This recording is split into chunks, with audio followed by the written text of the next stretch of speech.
बिहार की राजनीति इन दिनों एक यात्रा के इर्द गिर्द सिमट आई है। एक यात्रा जो सिर्फ किलोमीटर नहीं बल्कि सियासी समीकरण बदलने का दावा कर रही है। 16 दिन, 13,000 किलोमीटर और दर्जनों जिलों से गुजरती हुई वोटर अधिकार यात्रा आज आरा में अपने अंतिम मुकाम पर पहुंची। लेकिन इस समापन को जिस बात ने और भारी बना दिया वो था समाजवादी पार्टी के अध्यक्ष अखिलेश यादव का पहुंचना। साफ संकेत है 2025 की लड़ाई सिर्फ बिहार की नहीं बल्कि पूरे देश की होगी। सारण से शुरू हुई यात्रा जैसे जैसे अपने पड़ाव तय करती गई, जनता का समर्थन और विपक्ष का स्वर दोनों तेज होते गए। लेकिन आखिरी दिन अखिलेश यादव की एंट्री ने राजनीतिक टेम्परेचर को और चढ़ा दिया और मंच से उन्होंने हुंकार भरी। अवध ने बीजेपी को हटाया, अब मगध भी हटाएगा, बीजेपी का पलायन होगा। ये सिर्फ बयान नहीं बल्कि यूपी बिहार की साजिश सियासत का ट्रेलर था। एक क्षेत्रीय दल के नेता का ऐसा आत्मविश्वास इस बात का प्रतीक है कि यूपी की राजनीति अब बिहार में भी गूंज पैदा कर रही है। अखिलेश यादव ने सिर्फ बीजेपी पर हमला नहीं बोला बल्कि चुनाव आयोग को जुगाड़ आयोग तक बताकर सीधे संवैधानिक संस्थाओं की निष्पक्षता पर बड़े सवाल खड़े कर दिए। उन्होंने कहा कि ये कोई सामान्य फैसला नहीं बल्कि वोट की चोरी के लिए रची गई रणनीति है। ये सरफिरा फैसला है। ये बीजेपी जिस तरह काम करती है, ये इस्तेमाल पार्टी है, ये लोगों का इस्तेमाल करती है और लोग धीरे धीरे भारतीय जनता पार्टी को इस्तेमाली पार्टी बोल रहे हैं। ये इस्तेमाल करेगी और उसके बाद उन्हें बर्बाद कर देगी।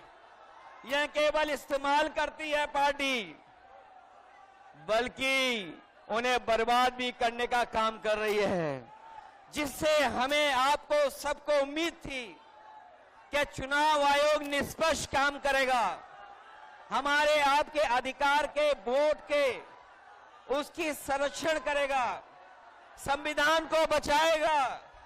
लेकिन आयोग जिस तरीके से काम कर रहा है, बीजेपी से मिलकर काम कर रहा है, ये चुनाव आयोग नहीं, ये भारतीय जनता पार्टी ने इसको जुगाड़ आयोग बना दिया है।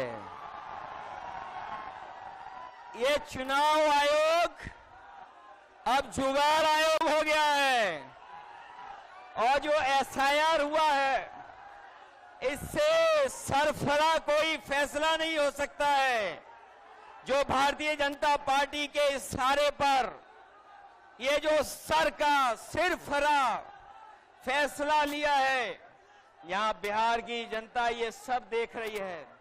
बिहार की जनता ने ये भी देखा है कि जहां पर युवा पलायन करते थे, उन्हें तेजस्वी ने नौकरी रोजगार देने का काम किया था। इस बार जब तेजस्वी होंगे तो बेरोजगारों का पलायन नहीं होगा, इस बार बीजेपी का पलायन होने जा रहा है। इस आरोप से साफ हो गया कि विपक्ष अब सिर्फ चुनावी मुद्दों पर नहीं बल्कि संस्थागत संतुलन पर भी खुलकर लड़ाई लड़ने के मूड में है।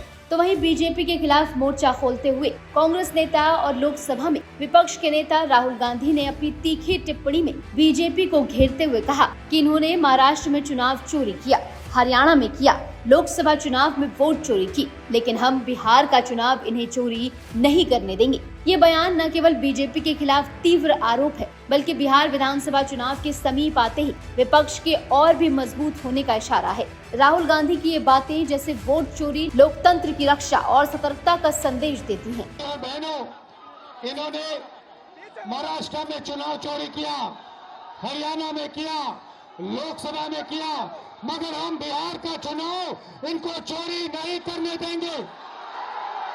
बात मंजूर है? पक्का? वोट चोरी होगी बिहार में?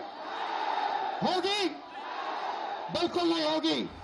तेजस्वी यादव ने जहां बेरोजगारी और सामाजिक न्याय के मुद्दे उठाए, वहीं अखिलेश यादव ने इस लड़ाई को वोट के अधिकार की लड़ाई करार दिया। यानी ये यात्रा अब सिर्फ वोटर अधिकार नहीं बल्कि रोजगार अधिकार, संवैधानिक अधिकार और राजनीतिक आत्मसम्मान की यात्रा बन चुकी है। इस यात्रा की राजनीतिक गहराई को समझने के लिए इसके भूगोल को देखना जरूरी है।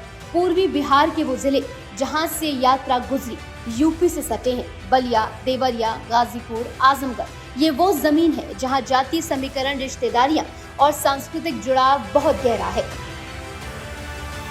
यात्रा की शुरुआत में तमिलनाडु के मुख्यमंत्री एम.के. स्टालिन का मंच साझा करना भी विपक्षी एकता की व्यापकता को दिखाता है। ये अब केवल क्षेत्रीय आंदोलनों का गठजोड़ नहीं रहा, बल्कि संविधान को बचाने का साझा संकल्प बनता हुआ नजर आ रहा है। राजनीतिक विश्लेषक इस यात्रा को ऑल इंडिया अलायंस का जनसंपर्क मॉडल कह रहे हैं, जहां हर राज्य से एक क्षेत्रीय ताकत एक राष्ट्रीय उद्देश्य के लिए साथ आ रही है। इस बीच विपक्ष का आरोप ये भी रहा कि सत्ता पक्ष बेचैन है। पटना जहां यात्रा गुजरी, वहीं कांग्रेस और बीजेपी कार्यकर्ताओं के बीच झड़प की खबरें भी आईं। तेजस्वी यादव ने इसे बीजेपी की घबराहट बताया। उन्होंने कहा कि वे शुरू से हिंसक रहे हैं और अब डर के मारे बेचैन हैं। अब ऐसे में एनडीए को लेकर भी कई सवाल खड़े हो रहे हैं कि क्या वे इस तरह की जमीनी विरोध के जवाब में एक राय बनाकर उतर पाएंगे।